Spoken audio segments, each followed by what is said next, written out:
জয় নিতাই। তো এসে গেলাম নিত্যানন্দ প্রভুর আবির্ভাব স্থান একচক্রা গ্রামে। তো এখন আমরা আছি কুণ্ডলতলা মন্দির। তো বীরভূম জেলায় মোড়েশ্বর গ্রামের নিকটেই কুণ্ডলতলা অবস্থিত। নিত্যানন্দ প্রভু কুণ্ডলী দমন লীলা করেন এই স্থানে। তো ভক্তি রত্নাকারে বলছেন, কুণ্ডলী দমন যথা কইল নিত্যানন্দ, দেখিয়া সেই স্থান হইল সবারও আনন্দ। একসময় শ্রীনিবাস আচার্য শ্রী নিত্যানন্দ প্রভুর জন্মভূমি দর্শনে যান এবং তখন কুণ্ডলীতলায় গমন করে জনসাধারণের মুখে কুণ্ডলী নামক সর্পের পরিত্রাণ কাহিনী শ্রবণ করেন এবং কুণ্ডলীর উৎপত্তি সম্পর্কেও বলেন। তো বকাসুর বা বক রাক্ষসকে বধ করার সময় যখন সন্ধ্যা হয়ে গেল, ভীম ফিরে আসছিল না। ভীমকে খুঁজতে অর্জুন বেরিয়ে পড়ল। তখন বেরিয়ে এসে এই কোটাসুর যখন যাচ্ছিলেন, তখন মোড়েশ্বরের প্রান্তভাগে ভীমকে দেখে তখন অর্জুন বলছে, ঠিক আছে, আর যেতে হবে না।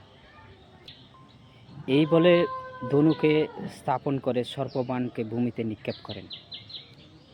এই স্থানে সেই বাণ নিক্ষেপ করেছিলেন, আমরা এখন দর্শন করব। অর্জুন একটা সর্পবাণ ছুঁড়েছিল।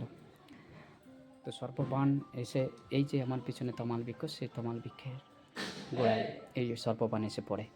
তো এই সর্পবাণ এক বিষধর সর্প রূপ ধারণ করে এই স্থানে গুহায় অবস্থান করেন এবং ওই সর্প স্থানীয় লোকদের অনিষ্ট করত। পরমানন্দ প্রভু যখন মোড়েশ্বরে মাতামহের আলয়ে আগমন করেন, তখন লোকমুখে ওই সর্পের বিবরণ জানতে পারেন। তিনি স্বীয় কর্ণকুণ্ডল ওই সর্পের বিবরণে নিক্ষেপ করেন। তাতে বিষধর সর্প চিরতরে অদর্শন হয়ে যায়। অনেকে বলেন নিত্যানন্দ প্রভু ওই কুণ্ডল প্রস্তর আকৃতি হয়ে এখানে বিভোরের মুখে বর্তমান।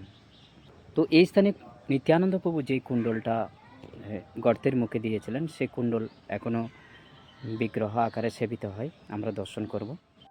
তো এই সেই শিলা বিগ্রহ আমরা দর্শন করছি। যেই স্থানে অর্জুন সর্পবাণ নিক্ষেপ করেছিলেন, সেই বৃক্ষ এখনও আছে, আমরা তা দর্শন করব। অর্জুন একটা সর্পবাণ ছুঁড়েছিল। তো সর্পবাণ এসে এই যে আমার পিছনে তমাল বৃক্ষ, সেই তমাল বৃক্ষের গোড়ায় এই সর্পবাণ এসে পড়ে। তো দর্শন হয়ে গেল। জয় নিতাই।